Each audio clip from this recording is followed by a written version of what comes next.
Howdy, my name is Koopa, and welcome to this Northern Broadcast Service special report on Prydania. This is the second part. If you haven't watched the first part, that mostly covered prize, time, and GP, please check that out. Welcome back, Prydania. Thank you for having me.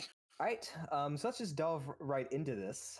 You are primarily known for your time in RP.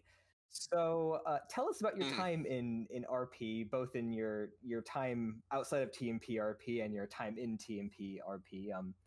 What was it like starting out in RP here in TMP and abroad? Well, I will say this. As I said in part one, I've been playing NS since 2006, and that's when I started RPing. And I'm very, very thankful that the region that I started out in, that their forums died. So all of my cringy crap from when I was 17, 18 is not easily referenceable. So I'll start with that. But I started in a region called the Lexicon. I think Elu and I might be the only, maybe MCM also. We might be the only people who even know what that is. But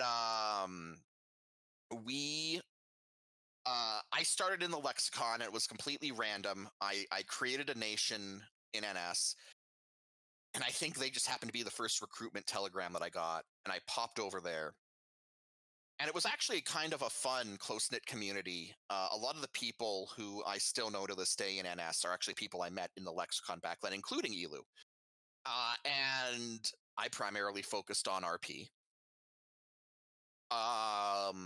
When the founder of the Lexicon kind of had a power trip and expelled a whole bunch of us, we actually went and formed Taijutsu. And as soon as Taijutsu was up and running, I immediately made a beeline for RP. I did RP mod work there. And that was sort of, Taijutsu was sort of really where I started to find my voice, I guess, as an RPer. And then just had a lot of fun with it, to the point where I was kind of disappointed that the regular RP community over there ended up being so flaky and not really reliable, and it was kind of a frustrating experience. But the fun thing about it was there was always room for experimentation, because things started and stopped so often that there were a lot of canonical restarts there. And our last canonical restart was around 2014 or so.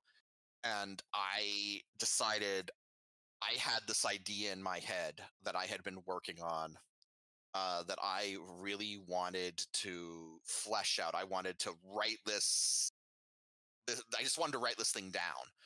And we started laying the groundwork with another RP reboot, and then some stuff happened, and I left Taijutsu, and I came over to TNP RP instead. And TNP RP in 2016 2017 provided me with exactly what I kind of needed in terms of encouragement, and in terms of just a really great community of people to bounce ideas off of, to talk about RP concepts. And that's kind of where I thrived. And a lot of these ideas that had been circulating in my head that I had been working on for years finally all came out. I think the RP I'm most well known for the King to Valhalla, is the RP that I had been thinking about for years, that I had tried to get off the ground in Taijutsu, and it never really went anywhere. And thankfully, TNP's been a great home where I can really do that, because frankly, the community here is just fantastic. Okay. So tell us about some of the RPs that you've done. I guess that's how you would word it. Yeah. Yeah. So the RPs that I've done, I would say, so my first RP here, which looking back on it, it's kind of rough, but then I actually hadn't written in around 3 years by that point, so I don't feel too bad about it. It was a good shaking off the rust experience, but that was Over the Hills and Back, which was an RP that took place in the immediate aftermath of the Prydanian Civil War. So that was actually a challenge to me. Having RP'd in nation states for a while, I kind of knew the tropes and I kind of knew the traps that people can fall into. And one of the traps people fall into is everyone wants to do a story about a civil war, but nobody wants to talk about the stuff afterwards because Reconstruction is boring. And talking about everything that goes in after a war is not as exciting as writing about the war. So for my first RP, I kind of challenged myself and I said, okay, I'm going to start this almost like the day after the war ends and just go from there. And that worked out pretty well. So that's Over the Hills and Back. After a few other RPs, If You Love These People was another one, which I co-wrote with Kyle, which is a personal favorite of mine, which kind of talks about stuff that you would expect to kind of grow off of a civil war. Refugees, concepts of trauma from trauma from state-sponsored violence, that kind of thing, and kind of explored that. And that went over very well. Down This Way to Keoliet, which talks about kind of family reconciliation and reunion after conflict. And then kind of after I had kind of gotten a good feel about, okay, this is how things have shaken up after the war is over, I started writing For the King to Valhalla, where I got to delve into all the ideas I had about the war proper that I had never gotten to write down before. And For the King to Valhalla, I think, is now on its 5th page. And it's been a blast to write. But that is a RP that spans about 30 years worth of in-character time and kind of talks about just the Civil War and the lead up to it and everything that went into that. And it's been kind of affirming for me personally. I never thought I could write something like that. And I kind of found myself in a position where I said, well, I've already proven that I could write the post-war stuff. Why not actually try writing about the war now that I've gotten all of this stuff established? And it has it's gone over very well. I've gotten lots of positive feedback, lots of constructive feedback about it.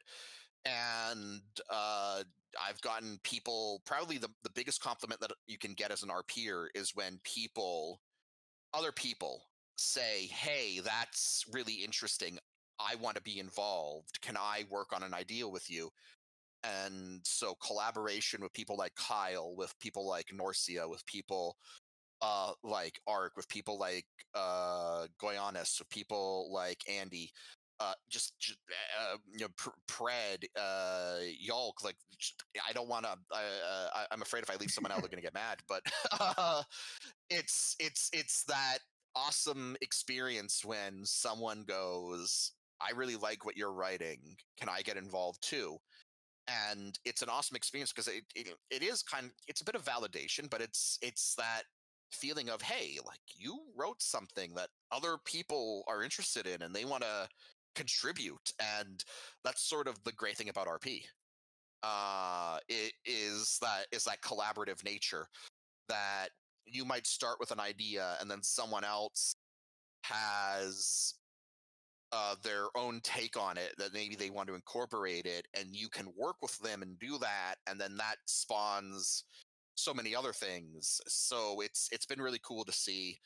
Outside of the main RP setting, there is Starfall, which is kind of intertwined with Prydania's The Ties That Bind in the Aeneas setting, which is a sci-fi space kind of setting. It's kind of it's a little bit of Dungeons and Dragons meets Battlestar Galactica, and it's kind of nuts, but it's fun. And I would also recommend The Ties That Bind from Prydania is a pretty good RP just check out if anyone's interested. And then in the Saurus setting, which is very fantasy oriented, there's The Girl in the Sun, which is a RP that I've been working on with Ark, with Steve, with Tim, and Nagoria, and that's been a lot of fun to write. So I'd say that pretty much covers the hits as it Quite is. a lot of hits. You've been doing this for quite a long time. Thank you. I appreciate it. I appreciate it. If it's a lot of hits, it's because there's a lot of great people to work with. So what was the hardest part about getting started in RP? You mentioned the cringy works being lost to time. Yeah. So what was so kind bad. of what are some of the hurdles that you went through kind of getting started in RP? Yeah, that's a question that I see a lot, especially now as lead RP mod. We get a lot of new people who come into the community, and they have a nation idea. They might have some character ideas, but they don't know where to start. And it's not something I empathize with, because when I started NS and when I started in NS and I started RPing, that was the question that I had and that I struggled with. And the advice that I would say, it's probably the best advice that I can give anyone, is just write. And I know that might not seem very helpful. It's very vague, but writing is like anything else. Writing fiction is like anything else. It's like working out with weights. It's like running laps. It's a skill. And you're not going to be great at first. The first time you lift weights, you've got to lift the embarrassing baby weights that people snicker at. The first time you run a lap, you're going to be gasping for air by the end of it. And you're going to be flailing your arms in an undignified manner. But you got to do that, and you got to go through those paces to the point where you start putting more weight on. You start using the heavier weights. You start running with more confidence and more composure. And with writing, you've got to write really, really bad before you can write kind of okay.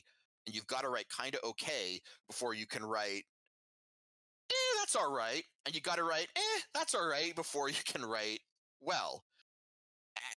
And a lot of people, and I completely understand, because a lot of the people who are just starting for the first time in this community are either teenagers or young adults. And they're people who want to write, and they want to write well, but they haven't done it before. And that idea of they try it and they try to put an idea out that they don't really have fully formed, and it's not super great at first, they become discouraged. And that was a problem that I had. And thankfully, I had people back then, and I try to pay this forward with people today, is the encouragement of just write. It's not going to be super engaging. We have some RPers in TNP right now who have told me, I wish I could write like you. And first of all, I find that very flattering. I don't think I'm particularly that great myself, but I do appreciate the compliment. But also, I'm in my 30s. I've been writing since I was a teenager.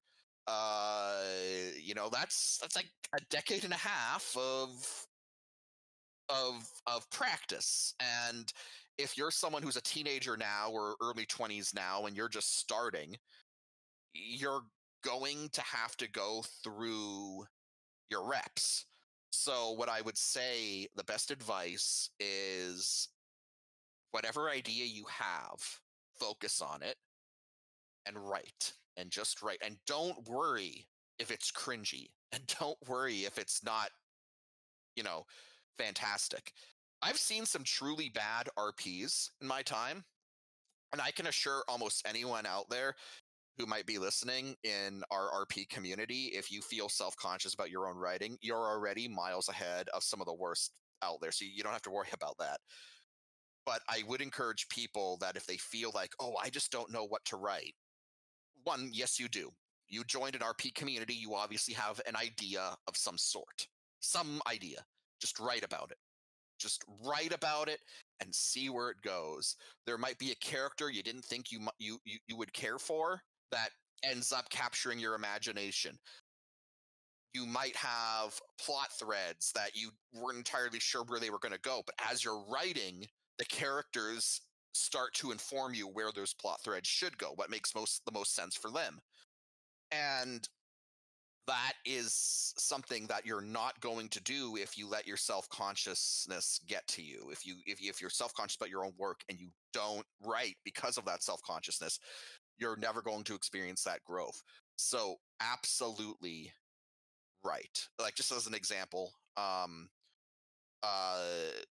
one of the RPs that I mentioned when you asked for some of them, one of them, Down This Way to Keoliet, started with a character who I just needed a name for a news article in a separate RP. And as I started thinking about that name and what that character in that news article was, I kind of thought, like, hey, there's probably like a family story there. And so I wrote the RP Down This Way to Keoliet, and I ended up falling in love with these characters and loving writing about them. So you never know what's going to happen once you just start putting the metaphorical pen to paper. It's all online, so not actual pen to paper. But when you actually start writing, you never know what's going to happen.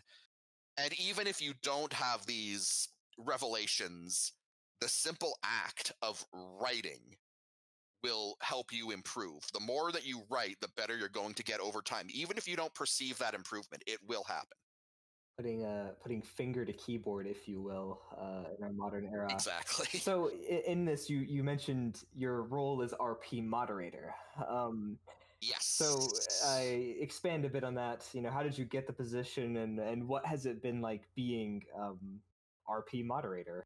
So, like I said, when I was last in Taijutsu, I had been hearing things that, under the auspices of Majak, St. George to some, that TNP RP was really starting to go into a higher gear and was getting really good. And I kind of had that in the back of my mind when I came back in 2017 and decided to come here. I thought, I remembered hearing that and decided to check it out, see what was going on. When I got here, Majak was still lead RP moderator. And at the end of 2017, he put out applications for an RP mod team. He wanted to shake up his mod team. And he put out applications. And I originally was not going to put out an application, but MCM, who apparently likes to play the role of a devil on my shoulder, said, Pry, I think it would be a good idea if you put an application in. And so I just popped over and I said, and I filled one out and I said, hey, like, I've been an RP mod in Taijutsu. I was briefly an RP mod in the Lexicon. I've been through I've been through the motions. I know how it works. I know how, I know how to do things in a diplomatic way. Not every mod decision is going to be popular for everyone. So I know how to, sort of approach it in a way where people at least understand. And he said, I really liked your application. You've got the role. That was around 2018. By 2019, Majak had stepped down as lead RP moderator, and TNP admin said, what about Pry? And I got the job, and I've been doing it since. So that's how I started. That's how I got involved in moderation. That's how I ended up in this position. What's it been like moderating RP, kind of guiding people along and all that stuff? That's a really broad question. It's been, some parts of it have been pretty fantastic. It's kind of great. Like I said, I've been doing this for a while. I've been involved in RP and NS in one form or another for a while, and I've learned a lot, kind of just going, doing as I go along. And it's really cool to sort of pay those lessons forward and to, go to someone who's maybe struggling, or maybe not even struggling, maybe someone who's just excited to join RP and go, okay, here's how you can get started. Here's the community. Everyone's really great. Like, tell me a little bit about your idea. Tell me a bit about the nation that you've created. What's their deal? How's that going on? And kind of like getting them acclimated into the community. That's fantastic. And then a lot of it is, I would say, neither good nor bad. It's just sort of administrative, making sure the wheels turn. Make sure the wheels turn and are properly greased. And then there are the frustrating aspects. The people who want to abuse the rules, people who kind of want to cause problems, people who can't necessarily separate in character and out of character, and it creates issues.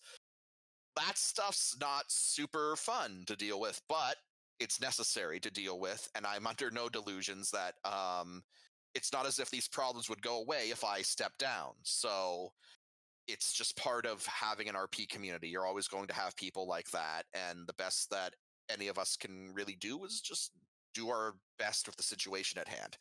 So there are aspects of it that aren't super great, but they're still necessary. You have served as both delegate of TMP and lead RP mod at the same time. Which would you say is at the same time. Which would you say is more work?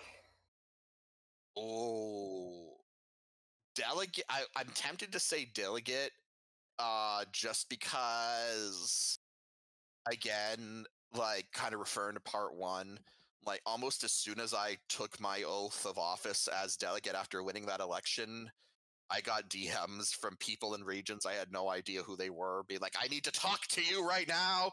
And that was overwhelming. And then even once you sort of like adjust to that and you kind of get your bearings of that, it's still a lot. And being delegate of TNP, there's a lot of big things that you need to do, but like the devil is actually in the details. There are a lot of small things that you need to do every day.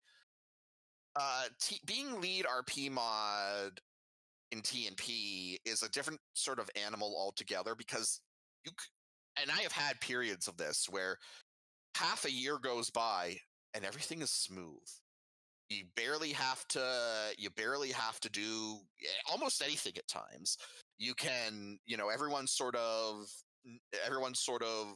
follows the rules. Everyone sort of stays within the guidelines. And then something will happen after all this tranquility where suddenly it is an absolute dumpster fire for maybe a month straight, and then everything settles down again. And I would say that being delegate of TNP is probably more work. It's probably the busier job, but I will say that being lead RP mod during those dumpster fire flare-ups, in singular instances, it probably can't be topped. Interesting. So interesting. It's almost like it's being delegate overall is worse, but when RP is bad, it's bad. It's bad. Well, the problem with it kind of delves from how our peers understand in character versus out of character. Admittedly, that distinction also exists in gameplay, but it's very different. They mean different things between gameplay and RP. And in RP, even if people on a rational level understand the need to keep an in-character and out-of-character separation, on a base level, a lot of people still identify with their nations. And that's understandable, because ultimately these nations are their creations. And people, to steal a line from one of our peers, Asthugia, people want their creations to be respected.